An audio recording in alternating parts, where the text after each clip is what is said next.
Hi friends, welcome back to my channel. మీరు కనుక నా ఛానల్ ఫస్ట్ టైం చూస్తున్నారా అయితే సబ్స్క్రైబ్ చేసుకోండి. అలాగే పక్కనే ఉన్న బెల్ ఐకాన్ని క్లిక్ చేసేయండి ఫ్రెండ్స్. ఈరోజు ఎపిసోడ్ అయితే సూపర్గా అదిరిపోతుంది. ఎక్కడ స్కిప్ చేయకుండా మొత్తం చూడండి ఫ్రెండ్స్. అప్పుడే మీరు ఎంజాయ్ చేయగలుగుతారు. నచ్చినట్లయితే ఒక చిన్న లైక్ ఇచ్చి ఎంకరేజ్ చేసేయండి. ఇక ఎపిసోడ్లోకి అయితే వెళ్ళిపోదాం. ఈ ఎపిసోడ్ స్టార్ట్ అవగానే కళ్యాణ్ అప్పుని కలవడానికి ఇక రెడీ అవుతూ ఇక బ్రోతో కలిసి చాలా మాటలు చెప్పుకోవాలి. నా మనస్ఫూర్తిగా చాలా రోజులైంది బ్రోని కలిసి అని చెప్పి ఇక హడావుడిగా ఇక తయారయ్యి ఇంట్లో నుంచి బయలుదేరి వెళ్ళిపోతాడు. ఇక ఇక్కడ చూస్తే అనామిక మనసులో ఇక కుట్ర మూలంగా ఇక దానలక్ష్మి దగ్గర లేనిపోని ఏడుపులన్నీ ఏడ్చి అత్తగారి దగ్గర సింపతి సంపాదించుకుంటుంది. ఇక వెంటనే దానలక్ష్మి అయితే, ఇదిగో అనామిక, నేను ఎప్పుడు నీకు అన్యాయం జరగని ఖచ్చితంగా నేను నా సపోర్ట్ అంతా నీ వైపే. వాడిని మెల్లమెల్లగా నువ్వే మార్చుకోవాలి. వాడు బయటపడుకున్నాడు, అలాంటప్పుడు నువ్వే కదా కారణం, ఎందుకు వాడు బయటపడుకున్నాడు అని చెప్పి అడగడం వల్ల కావాలని ఇక అప్పు మీద నింద తోసేస్తుంది. నా మీద ఆయనకి ప్రేమ లేదు, ఇంకా అప్పుతోనే మాట్లాడుతున్నారు అత్తయ్య అని చెప్పడంతో ఇక వెంటనే కూడా దానలక్ష్మి అయితే ఆలోచనలో పడుతుంది. ఖచ్చితంగా కళ్యాణ్ని ఇక అప్పు మార్చేస్తుందా ఏంటి, లేదంటే కళ్యాణ్ ఆ రకంగా ప్రవర్తించడు కదా అని చెప్పి అనుకుంటూ, అనామిక మన ఇద్దరం షాపింగ్కి వెళ్దాం, నీ మనసు బాగాలేదు కాబట్టి ఖచ్చితంగా కొంచెం రిలీఫ్గా ఉంటుంది అని చెప్పి అనడంతో, లేదత్తయ్య నేను రాలేను, నాకు అస్సలు మనసు బాగాలేదు అత్తయ్య అని చెప్పి అంటూ ఉంటే, లేదు నువ్వు రావాల్సిందే, మనకి ఎవరు కూడా ఇంట్లో అన్యాయం చేయరు, ఖచ్చితంగా నీ వైపు నేనున్నాను, ఇక ఇంటి సమస్య అంటావా దాన్ని తర్వాత చూస్తాను, ఇక పద నువ్వు అనగానే ఇక అనామిక అలాగే దానిలక్ష్మి ఇద్దరు కూడా షాపింగ్ అని బయటికి బయలుదేరుతారు. ఈ లోపల కళ్యాణ్ కూడా అప్పుని కలవడానికి ఇక బయలుదేరడంతో అప్పు ఇంట్లోంచి బయలుదేరుతుంది. అప్పు వెళ్ళగానే ఇక కనకం కృష్ణమూర్తి ఇద్దరు కూడా మాట్లాడుకుంటారు. ఏమండి, నాకెందుకో భయం వేస్తుంది, ఇది మళ్ళా కళ్యాణ్ బాబు గారితో మాట్లాడడం నాకు అస్సలకి ఇష్టం లేదు, ఎందుకంటే రోజులు బాగోలేదు, ఇక అంతకు ముందు కూడా కావాలని అప్పు గురించి చాలా ఘోరంగా అందరి ముందు మనల్ని అవమానించారు, ఇప్పుడు కళ్యాణ్తో మాట్లాడితే మళ్ళా అదే పని జరుగుతుంది, ఇక మన ముగ్గురు పిల్లల జీవితాలు ఆ ఇంట్లోనే ఉన్నాయి, ఖచ్చితంగా ఏ పిల్లకి ఏ సమస్య వచ్చినా నాకు చాలా బాధగా ఉంటుందయ్యా, ఎందుకయ్యా కోరి తలకొరివి తెచ్చుకోవడం అనగానే, ఇక నువ్వు అప్పు చేసేదేమీ తప్పు కాదు, అప్పు ఇక సహాయం చేస్తానంటుంది. మన అప్పు గురించి, మన అప్పు ప్రాణాలని కాపాడిన కళ్యాణ్ బాబుకి ఏం సమస్య వచ్చిందో అప్పుకి ఫోన్ చేసి కలుద్దాం అన్నప్పుడు, అది వెళ్ళి కలిస్తే తప్పే ఉంది, నా కూతురు ఎప్పుడు కూడా తప్పు చేయదు, ఏదో ఒకటి మంచి పనే చేస్తుంది, అందుకే దాన్ని నేను సపోర్టే చేస్తాను, నువ్వేమీ భయపడ మాకు. ఇక కావ్య అలాగే స్వప్న అంటావా, వాళ్ళిద్దరి సమస్య వేరు, స్వప్న జీవితం గురించి స్వప్నకి ఆ మాత్రం తెలివితేటలు లేకుండా లేవు, అది ఏదో రకంగా బతికేస్తుంది. ఇక కావ్య అంటావా, కావ్య వెనకాల ఇంటికి పెద్ద దిక్కైన కొండంత అండగా ఇక ఇంటి పెద్ద ఆవిడ ఇందిరాదేవి గారే నుంచున్నారు, ఇక ప్రతిదానికి మనం భయపడుతూ కూర్చోకూడదు, ఏ సమస్య ఉందో కళ్యాణ్కి అందుకే ఫోన్ చేశాడు, అందులో నువ్వెందుకు భయపడిపోతావు అని చెప్పి ఇక కనకానికి చెప్తాడు ఇక కృష్ణమూర్తి. దాంతో ఇక కనకం మనసు కొంచెం ఇక కుదిరిపడుతుంది. ఈ లోపల అప్పు ఇక బయలుదేరి ఎప్పుడు కలుసుకునే చోట ఇక నుంచొని ఉంటుంది అప్పు. ఇంతలో ఇక అక్కడికి ఆల్రెడీ కళ్యాణ్ అయితే వచ్చి ఉంటాడు. ఇక వెంటనే అప్పు అయితే కళ్యాణ్ కవి అని చెప్పి అనగానే ఒక్కసారిగా కళ్యాణ్ అయితే ఇక అప్పు దగ్గరకు వచ్చి, బ్రో నీకు నిజంగా నా మీద చాలా ప్రేమ ఉంది బ్రో అని చెప్పి అంటాడు. ఆ మాటకి అప్పు షాక్ అయిపోతుంది. అదే నేనంటే నీకు చాలా రెస్పెక్ట్ బ్రో, అందుకే నేను కలవాలంటే ఇక వెంటనే కూడా వచ్చి కలుద్దామని చెప్పి ఇక్కడ ఉన్నావు చూసావా, అదే నా బ్రో అంటే అనగానే, సరే కానీ ఏంద్రా బాయ్ ఎందుకు కలవాలన్నావు, అయినా నీకు పెళ్ళయింది కదా, పెళ్ళైన తర్వాత ఇలా నన్ను కలిస్తే నీ భార్య అలాగే మీ ఇంట్లో వాళ్ళు ఎవరైనా చూస్తే తప్పుగా అనుకుంటారు కదా, ఎందుకు నన్ను కలవాలన్నావు, చెప్పురా బై, నీకెందుకు అంత కష్టం వచ్చింది అని చెప్పి ఇక అప్పు అడుగుతుంది. ఇక వెంటనే, ఇలా రోడ్డు మీద ఎందుకు బ్రో, మనం వెళ్ళి అలా కాఫీ షాప్లో కూర్చొని మాట్లాడుకుందాం పద అని చెప్పి అనగానే, సరే పద అయితే అని చెప్పి ఇద్దరు కూడా కాఫీ షాప్కి వెళ్తారు. ఇక కాఫీ షాప్లో కూర్చొని ఇక అప్పుకి తన తన లైఫ్లో జరిగిన విషయాలన్నీ కూడా షేర్ చేసుకుంటూ ఉంటాడు. బ్రో, ఒకప్పుడు నువ్వు నా పక్కన ఉండేదానివి, అప్పుడు నాకు చాలా అండగా ఉండేది, నాతో పాటు ఇక ఎవరు లేకపోయినా కొండంత అండగా ఉండేది ఒక్క నీ వల్ల. అలాంటిది నువ్వు ఒక్కదానివి నా పక్కన లేకపోయేసరికి ఎంతమంది ఉన్నా నేను ఏంటో సింగిల్ అన్న ఫీలింగే కనిపిస్తుంది బ్రో అని చెప్పి అంటాడు. ఆ మాటలకి వెంటనే అప్పు, ఎందుకంత బాధపడుతున్నావు? అయినా నువ్వు ప్రేమించి పెళ్లి చేసుకున్నావు, నీకు మనస్ఫూర్తిగా ఇష్టం ఉండి అనామికని పెళ్లి చేసుకొని హ్యాపీగా లైఫ్ ఎంజాయ్ చేయకుండా ఎందుకు ఇంత ఎమోషనల్ అయిపోతున్నావు కవి అని చెప్పి అంటే, ఇక నేను సంతోషంగా లేను. పెళ్లి చేసుకున్న మొదలు ఎప్పటి నుంచో గొడవలు, ఇక ఏ రోజు కూడా అనామిక నన్ను దగ్గరకు తీసుకోలేదు, కనీసం ఒక్కరోజు కూడా ప్రేమగా మాట్లాడలేదు. అంతెందుకు నా కవిత్వాలనే పిచ్చి కవిత్వాలని చెప్పి అందరి ముందు నన్ను చాలా అవమానపరిచింది. నా కవిత్వాలు కనీసం నాలుక గీచుకోవడానికి కూడా పనికిరావు, ఇక నువ్వు అసలు వేస్ట్ అన్నట్టుగా మాట్లాడింది బ్రో అని చెప్పి బాధపడుతూ ఉంటాడు. కళ్ళ వెంట ఇక అనుకోకుండా కళ్యాణ్కి నీళ్ళు వచ్చేస్తూ ఉంటే అప్పు ఇక వెళ్ళి ఓదారుస్తుంది.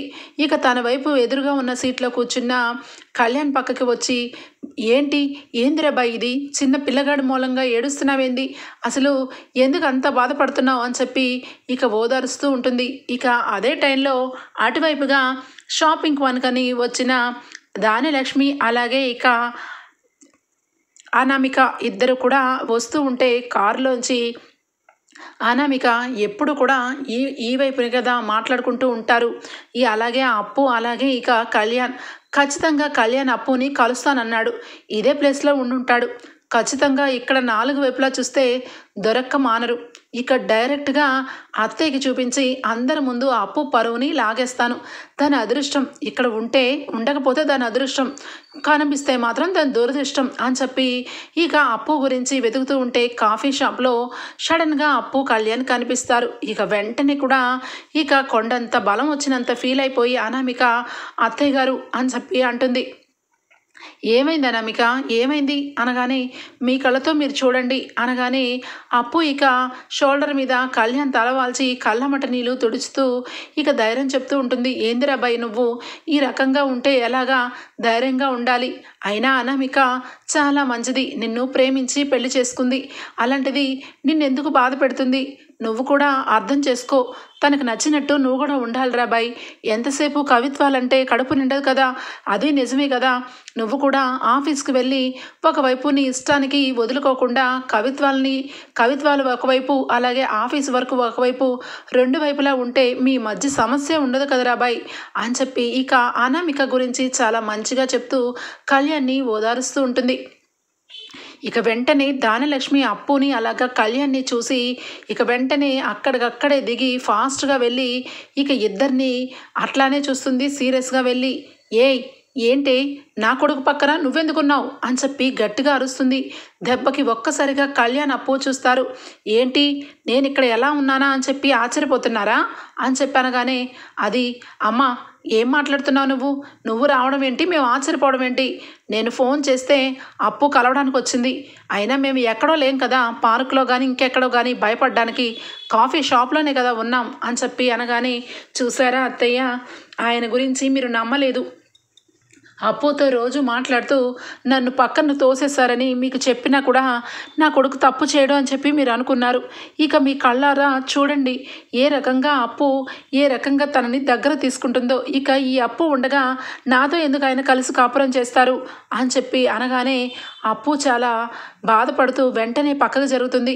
అది అనామిక నువ్వు తప్పుగా అర్థం చేసుకుంటున్నావు అని చెప్పనగానే, నోరుముయ్, తప్పుగా అర్థం చేసుకోవడం ఏంటే, తప్పుడుగా నువ్వు చేస్తూ నా భర్తని పెళ్లి కాకముందు నుంచి వల వేసావు, పెళ్ళిని చెడగొట్టాలని చాలా రకాల ప్లాన్లు వేశారు, ఇక మూడు ముళ్ళు పడే టయానికి నా మనసులో ప్రేమ ఉంది, కళ్యాణ్ లేకపోతే నేను లేను అని చెప్పి చారడంతా ఉత్తరం రాసి నా భర్తని దాచుకోవాలని చూసావు, ఇక అదంతా ప్రేమని అందరూ నమ్మేస్తారనుకుంటున్నావా, నీ మనసు నిండా కూడా ఆ దుగ్గిరాల వారి ఇంటికి కోడలు అవ్వాలని నీ మనసులో ఉంది, అందుకే కావాలని కళ్యాణ్తో స్నేహం పేరు చెప్పుకుంటూ కళ్యాణ్ని తిప్పించుకుంటున్నావు, ఇంకా అది చాలక పెళ్ళైనా కూడా వదలకుండా కళ్యాణ్ని నీ సొంతం చేయాలని చూసుకుంటున్నావు అని చెప్పి ఇక లేనిపోని మాటలన్నీ మాట్లాడుతూ ఉంటుంది.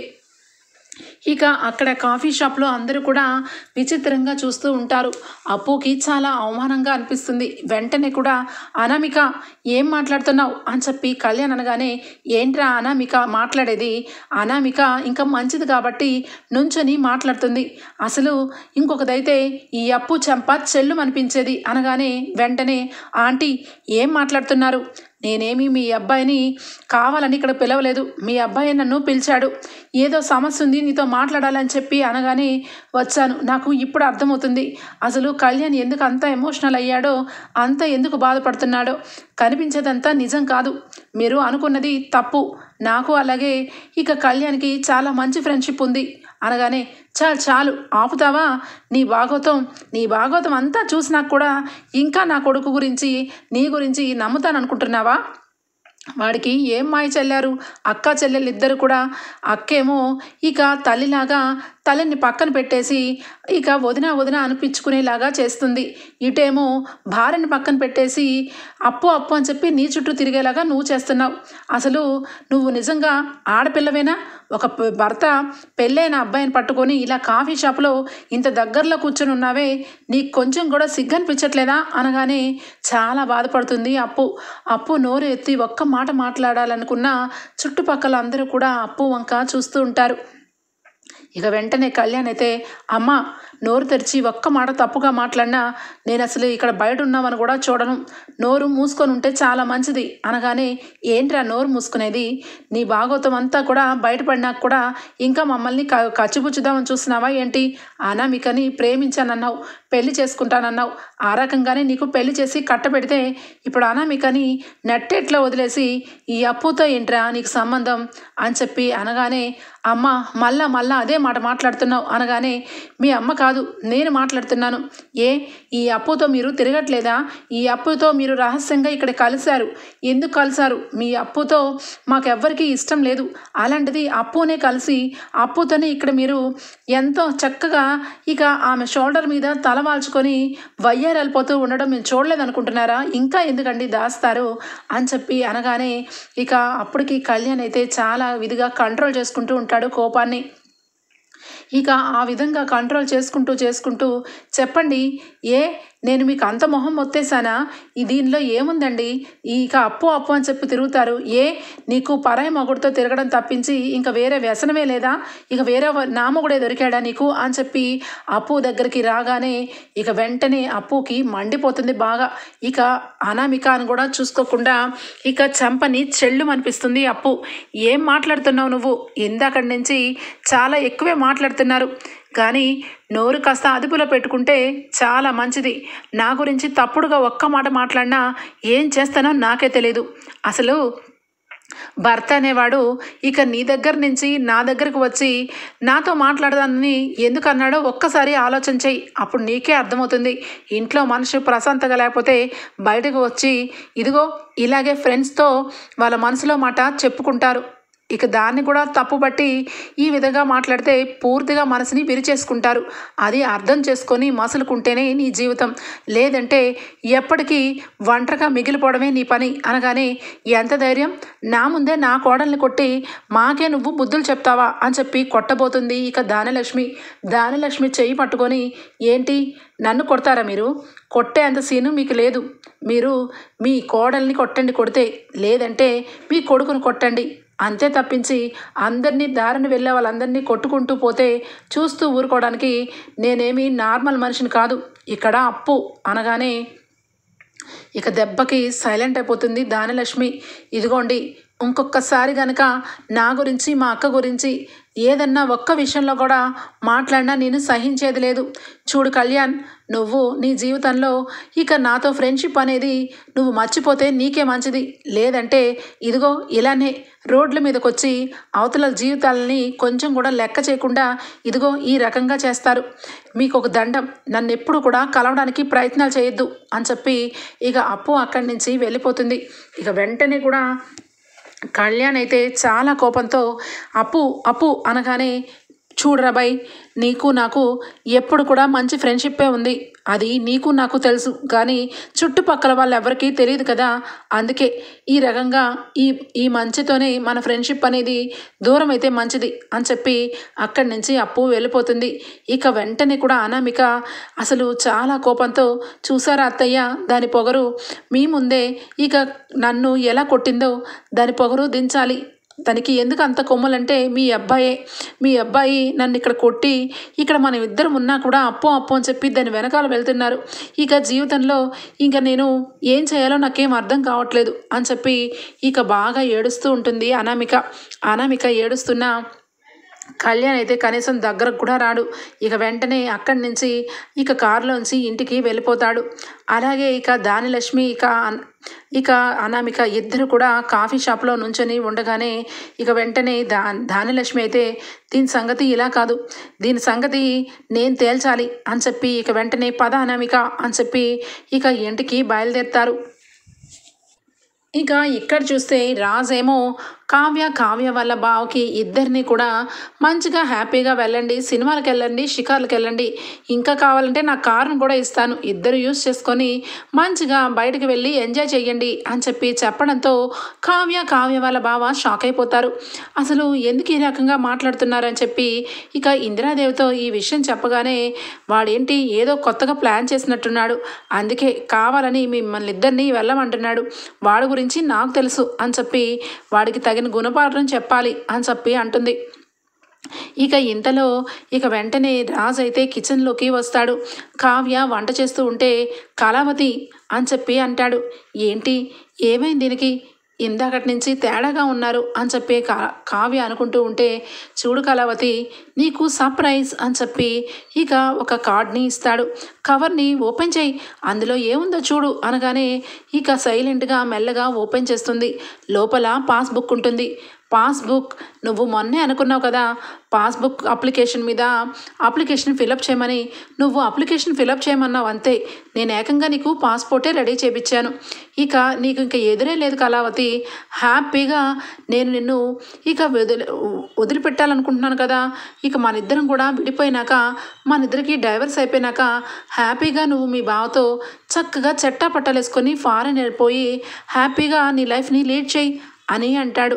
ఆ మాటలకి కావ్య షాక్ అయిపోతుంది. ఏంటి మీరు మాట్లాడేది అనగానే, ఏం మాట్లాడుతున్నాను, నిజమే కదా, ఎప్పటికైనా నిన్ను నేను వదిలేస్తాననే కదా చెప్పింది, ఏంటి పర్మనెంట్గా ఇక్కడే ఉండిపోదాం అనుకుంటున్నావా, అదేమీ కుదరదు, నేను ఎప్పుడు కూడా ఈ స్వరాజ్ ఎప్పుడు మాట అంటే మాటే, నువ్వు ఖచ్చితంగా పుట్టింటికి వెళ్ళవలసిందే. ఇక నిన్ను మెచ్చినవాడు, నిన్ను కోరుకునేవాడు మీ బావ ఉండగా నువ్వెందుకు బాధపడతావు, హ్యాపీగా పాస్పోర్ట్ వచ్చింది, ఇంకొక వారం 10 రోజుల్లో వీసా కూడా వస్తుంది, హాయిగా మీ బావతో చెట్టా పట్టాలు వేసుకొని వెళ్ళు అని చెప్పి అంటాడు. ఆ మాటలకి కావ్య చాలా కంగారు పడిపోతుంది. ఇక ఇంతలో రాజ్కి ఫోన్ రావడంతో ఇక పక్కకి ఫోన్ అని చెప్పి పక్కకు వెళ్ళిపోతాడు. ఇక వెంటనే ఆ కవర్ని పట్టుకొని, ఇక నా జీవితం ఏంటి, నేను చేసేదానికి రివర్స్ గేమ్ స్టార్ట్ చేశారా, లేదంటే నిజంగానే ఆయన మనసులో ఉన్నమాట బయట పెట్టారా అని చెప్పి భయంతో కావ్య అయితే ఇక అమ్మమ్మ గారు ఎక్కడా అని చెప్పి ఇందిరాదేవి దగ్గరికి వస్తుంది. ఇందిరాదేవి ఏమైందమ్మా కావ్య అని చెప్పి అనగానే, కొంపలో అంటుకునే అమ్మమ్మ గారు, ముళ్ళులతోనే తీయాలని చెప్పి ఆయనని రెచ్చగొట్టినట్టు అనిపిస్తుంది, ఆయన మనం రెచ్చగొట్టడికి యాగంగా నా జీవితాన్ని పణంగా పెట్టినట్టు అనిపిస్తుంది అని బాధపడుతూ ఉంటుంది.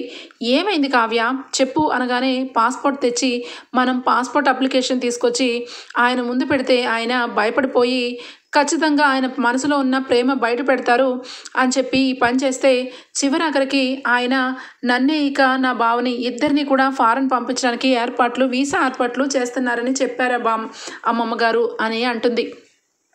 ఇక వెంటనే ఇందిరాదేవికి చాలా కోపం వస్తుంది.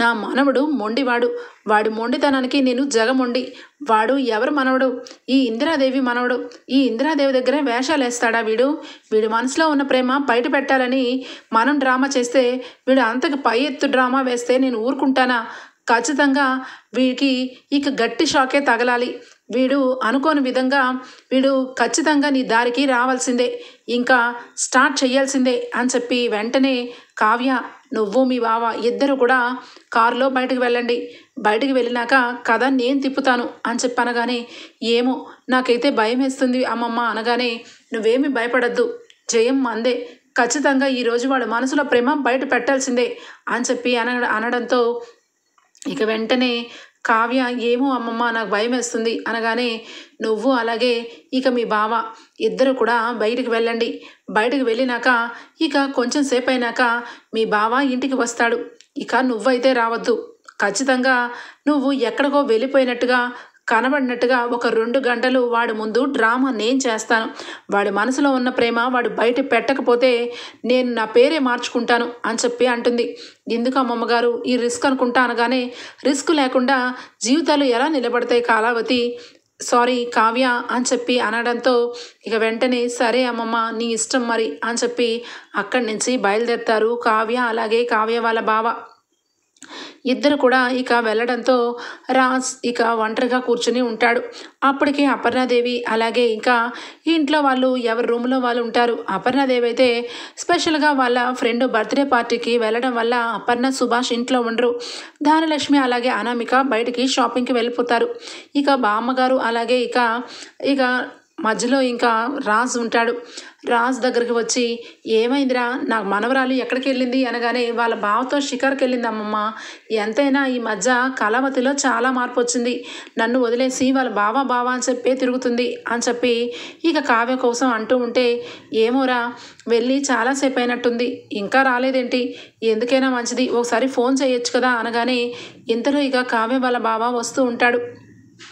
కావ్య వాళ్ళ భావం చూసి ఏమైందిరా మనవడా నా మనవరాలేది అని చెప్పి అనగానే ఏమో నాకు తెలీదు, నేనైతే బయటకు వెళ్ళాం కానీ ఇక అక్కడి నుంచి కళావతి కావ్య బావా నేను ఇంటికి వెళ్తాను నా మనసేం బాగాలేదని చెప్పింది, ఇక అందుగురించే నేను ఒక్కడనే ఇక సరే అని చెప్పి బయటకు వెళ్ళాను, కావ్య ఎప్పుడో వచ్చేసింది కదా బుజ్జి అనగానే లేదు వెళ్ళి 2-3 గంటలు అవుతుంది ఇంతవరకు అజా లేదు, ఒక్కసారి వాళ్ళ అమ్మకు ఫోన్ చేయాలి అని చెప్పి అనగానే ఇక కనకానికి ఆల్రెడీ చెప్పి ఉంచడం వల్ల కనకం కూడా కంగారు పడకుండా కావ్య ఇటు రాలేదమ్మా ఏమైంది కావ్యకి ఏమైంది అని చెప్పి కంగారు పడుతున్నట్టు డ్రామా చేస్తుంది.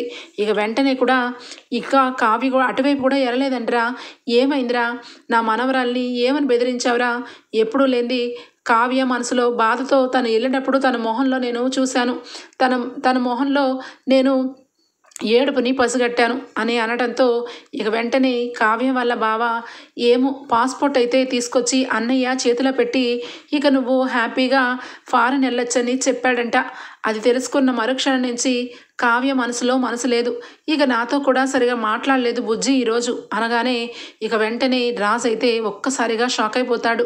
అంటే కళావతిని నేను వదిలేస్తానని చెప్పి ఇక పాస్పోర్ట్ ఇచ్చి పంపించేశాను, ఇక దాని మూలంగా కళావతి మనసులో ఏమనుకుందో ఏమో పూర్తిగా శాశ్వతంగా ఇంట్లోంచి వెళ్ళిపోయిందా లేదంటే కావ్యని ఎవరన్నా ఏమన్నా చేశారా అని చెప్పి కంగారు పడిపోతూ ఉంటాడు. ఇక ఇంతలో కావాలని ఇందిరాదేవి అలా బావ ఇంకొంచెం ఎక్కువగా ఏమైందిరా రాజ్ నీకు అలాగే నా మనవరాలకి ఏమైనా గొడవ అయిందా చెప్పరా అనగానే లేదు నేనేమీ అనలేదమ్మమ్మ, కానీ కళావతి కనిపించట్లేదంటే నాకే భయం వేస్తుంది, ఇంకా టైం అవుతూనే ఉంది ఎక్కడికి వెళ్ళింది ఇది అని చెప్పి ఫోన్ చేస్తాడు. ఫోన్ చేస్తే ఫోన్ స్విచ్ ఆఫ్ వస్తూ ఉంటుంది. అసలే రోజులు బాగలేదు, ఇక కావ్య అసలే అమాయకురాలు తనకి ఏమీ తెలియదు, అలాంటి కావ్య ఎక్కడికి వెళ్ళిందో ఏమో నాకైతే భయం వేస్తుందిరా అనగానే అమ్మమ్మ నానమ్మ నువ్వేమీ భయపడద్దు, కళావతి ఎక్కడున్నా నేను తీసుకొస్తాను అని చెప్పి రాజ్ అయితే బయలుదేరుతాడు. చుట్టూ మొత్తం కూడా చూస్తాడు, ఎక్కడ కనిపించకపోయేసరికి ఇక రాజ్కి ఒక్కసారిగా ఇక కళావతి మనసులో ఉన్న విషయాలన్నీ బయటపడతాయి. తన గురించి ఆలోచిస్తూ ఇక తను ఎప్పుడు తన గురించి ప్రేమగా మాట్లాడిన మాటలు తనతో ఎమోషనల్గా మాట్లాడిన మాటలు అన్నీ కూడా గుర్తుకు వస్తాయి. ఇక ఏమి చెయ్యాలో అర్థం కాక కళావతి నన్ను క్షమించు, నేను చాలా మొండివాణ్ణి, అందుకే నిన్ను బాధ పెట్టాను, నేను నా ఆత్మాభిమానంలో ఇక నా అంతరాత్మకు పోటీ పడి నా మనసులో ఉన్న ప్రేమని నా చేతులతో నేనే దాని నోరుని నొక్కేసుకొని కావాలని నిన్ను మీ బావని కలపాలని చూశాను, కానీ నన్ను క్షమించు, నేను అనుకోకుండా తప్పు చేశాను అని చెప్పి మనసులో అనుకుంటూ ఇక రాజు అయితే సందు ఇక తిరుగుతూ ఉంటాడు. ఎక్కడ కూడా కావ్య కనిపించదు. కనిపించకపోయేసరికి చివరాఖరికి ఇక గుడి దగ్గరికి వచ్చి ఇక దేవుడికి దండం పెట్టుకుంటాడు. ఇక వెంటనే కూడా నా భార్య కావ్య కనిపించాలి, కావ్యని నేను దూరం పెట్టి చాలా తప్పు చేశాను. ఈరోజు నిజంగానే దేవుడు నన్ను పరీక్ష పెడుతున్నాడు. కళావతి మీద ఉన్న ప్రేమని చంపుకోలేక కళావతిని ఎంత త్వరగా దూరం చేసుకోవాలంటే అంత త్వరగా దూరం చేసుకోవాలని కావాలని మనసులో లేకపోయినా వదిలేస్తానని చెప్పి ఇక వాళ్ళ బావతో ఫారెన్ వెళ్ళమని ఎన్నో మాటలు కూశాను. నన్ను క్షమించి దేవుడా, నా భార్యని నన్ను కనిపెడేలాగా చెయ్యి తండ్రి అని చెప్పి అంటూ ఉంటాడు. ఇక ఇంతలో కావ్య అదే గుళ్ళో ఇంకా రూమ్లో ఉంటుంది. ఇక పంతులు గారితో మాట్లాడుతూ ఇక ఏం చేయాలి, ఎంతసేపు ఇక్కడ కూర్చోవాలి, అమ్మమ్మ గారు ఇక నన్ను ఎంతసేపు అయినా అక్కడే ఉండమని చెప్పారు. ఇప్పుడు ఆయన ఎంత భయపడుతూ ఉంటారో, ఎక్కడెక్కడ తిరుగుతున్నారో అని చెప్పి అనుకుంటూ ఉంటుంది.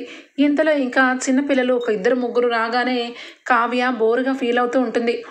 ఏంటి, ఏమైంది అని చెప్పి ఇక పిల్లలందరినీ పోగు చేసి పిల్లలందరికీ కూడా చిన్నగా భరతనాట్యం స్టెప్పులు నేర్పిస్తూ ఉంటుంది. ఇక వెంటనే రాజు అయితే దేవుడికి దండం పెట్టుకొని ఇక బయలుదేరుతాడు.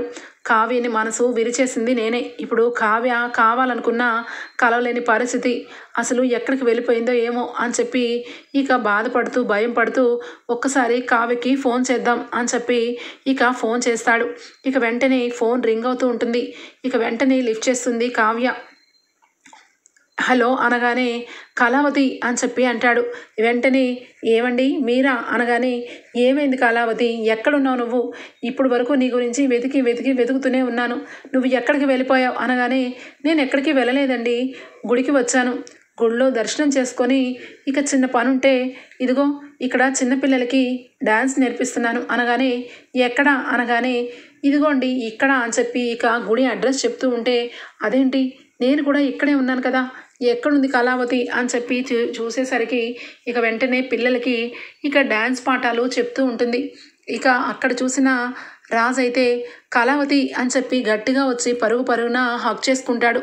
నన్ను క్షమించు, నేను అనవసరంగా చాలా మాటలని బాధ పెట్టాను, నన్ను వదిలి వెళ్ళొద్దు, నేను ఎప్పుడు కూడా నేను వదిలిపెట్టే ప్రసక్తే లేదు, నేను నా మనసుని కంట్రోల్ చేసుకోవడానికి కావాలని నిన్ను దూరం పెట్టాను అని చెప్పి తన మనసులో ఉన్న ప్రేమ అంతా కూడా బయట పెట్టేస్తాడు. కావ్య ఒక్కసారిగా చాలా సంతోషపడుతుంది. కానీ కావ్య మనసులో చాలా బాధ అనిపిస్తుంది. ఎందుకంటే తనని ఎప్పుడు పడితే అప్పుడు వదిలేస్తానని చెప్పి అన్న మాటలన్నీ గుర్తు తెచ్చుకొని సైలెంట్ అయిపోతుంది. ఇక వెంటనే రాజు అయితే అర్థం చేసుకుంటాడు. చూడు కళావతి, నువ్వు అనుకోవచ్చు ఏంటి నా మీద ఎంత ప్రేమ ఎలా వచ్చేసిందా అని, నిజానికి నీ మీద నాకు ఇప్పుడు కాదు ఎప్పటి నుంచో ప్రేమ, కానీ ఆ ప్రేమ బయట పెట్టుకోలేకపోయాను. కానీ ఈరోజు నువ్వు కనిపించకపోయేసరికి నువ్వనే దానివి లేవని తెలిసేసరికి నా మనసులో ఉన్న ప్రేమని బయట పెట్టక తప్పట్లేదు. ఇక ఖచ్చితంగా నువ్వు ఎక్కడికి వెళ్ళాల్సిన అవసరం లేదు, ఏ పుట్టింటికి వెళ్ళాల్సిన అవసరం లేదు, నువ్వు ఎప్పుడు ఇదిగో నా గుండెల్లోనే ఉండాలి అని చెప్పి కావ్యని పట్టుకొని ఇక చేయి పట్టుకొని పద ఇంటికి వెళ్దాం అనగానే ఆగండి, మీరు నన్ను పద్దాక పుట్టింటికి వెళ్ళిపో, నిన్ను నేను డైవర్స్ ఇస్తాను అన్నారు కాబట్టి నేను కూడా నా జీవితం సాఫీగా ఉండాలని చిన్నపిల్లలకి ఇక భరతనాట్యం నేర్పించాలని ఇక్కడ జాయిన్ అయ్యాను. ఇక్కడ నేను మా పిల్లలకి డాన్స్ నేర్పించి మీతో పాటు వస్తానండి అనగానే ఏంటి కళావతి ఏం మాట్లాడుతున్నావు, చిన్నపిల్లలకి భరతనాట్యం నేర్పించడం ఏంటి అనగానే మీకు తెలియదు కదా, చిన్నప్పటి నుంచి నాకు భరతనాట్యం వచ్చు, ఆ భరతనాట్యం మూలంగానే ఇప్పుడు కూడా నేను ఇదిగో ఈ గుళ్ళో ఉండవలసి వచ్చింది, ఈ 4 పిల్లలకి ఇక భరతనాట్యం నేర్పించి మీతో పాటు వస్తానండి అనగానే ఇక వెంటనే రాజ్కి అర్థమవుతుంది ఆ గుళ్ళో కళావతినే భరతనాట్యం చేస్తున్నప్పుడు నేను చూసుంటాను. ఇక కళావతిని చూస్తుంటే అచ్చు గుద్దినట్టు ఆ రోజు చేసిన నీడలాగే అనిపిస్తుంది అని చెప్పి ఇక తన మనసులో అనుకున్న అమ్మాయి అలాగే ఇక తన జీవితంలో వచ్చిన అమ్మాయి ఒక్కటేనని సంతోషపడతాడు. ఇక ఇక్కడ చూస్తే ఇక ఇందిరాదేవి వాళ్ళ బావ అనుకున్న ప్రకారం అనుకున్నట్టు ఇక సక్సెస్ అయ్యిందా లేదా అని చెప్పి ఇక ఫోన్ చేస్తుంది కావ్యకి. కావ్య ఫోన్ చేసి ఇక అమ్మమ్మ గారు నేను గుళ్ళో ఉన్నాను, మీ మనవడు కూడా నాతో పాటే ఉన్నారు అనగానే వెంటనే అమ్మయ్య నీకేమీ జరగలేదు కదా అనగానే నాకేం జరిగిద్ది అమ్మమ్మ గారు, నేను బాగానే ఉన్నాను అనగానే వెంటనే ఇక రాజు అయితే అమ్మమ్మ కావ్య నాతోనే ఉంది, ఇక నేను కావ్య ఇద్దరం కలిసే వస్తున్నాం అని చెప్పి చాలా సంతోషంతో గొంతుతో మాట్లాడతాడు. ఆ మాటలకి ఇక వెంటనే కూడా కావ్య ఇక వాళ్ళకి డ్యాన్స్ నేర్పించినాక రాజ్ అలాగే కావ్య ఇద్దరు కూడా ఇంటికి బయలుదేరుతారు. కారులో రాజ్ ఇక కావ్య వంకే చూస్తూ ఉంటాడు. ఏమైందండి, నా వంకే ఎందుకు చూస్తున్నారు మీరు అనగానే, ఏమీ లేదు కళావతి, మన ఇద్దరికి పెళ్లి జరిగి సంవత్సరం అయినా కూడా నాకు ఎందుకో ఈ రోజే మన ఇద్దరికి పెళ్లి జరిగిన ఫీలింగ్ కనిపిస్తుంది. ఎందుకంటే నా మనసు నిండా కూడా నువ్వే ఉన్నావు, కానీ అది నేను తెలుసుకోలేక ఇన్నాళ్ళు నిన్ను దూరం పెట్టుకుంటూ వచ్చాను. కానీ ఇదే గుళ్ళో నా జీవితాన్ని మళ్ళా దేవుడు కలిపాడు అని చెప్పి ఇక రాజ్ అయితే చాలా ఎమోషనల్ అయిపోతూ కావ్యతో నవ్వుకుంటూ ఇంటికి ప్రయాణం చేస్తాడు. ఓకే ఫ్రెండ్స్, ఎపిసోడ్ అయితే ఇంతటితో ఎండ్ అయిపోతుంది. రేపటి ఎపిసోడ్లో కలుద్దాం ఫ్రెండ్స్. అంతవరకు bye, take care, thank you for watching.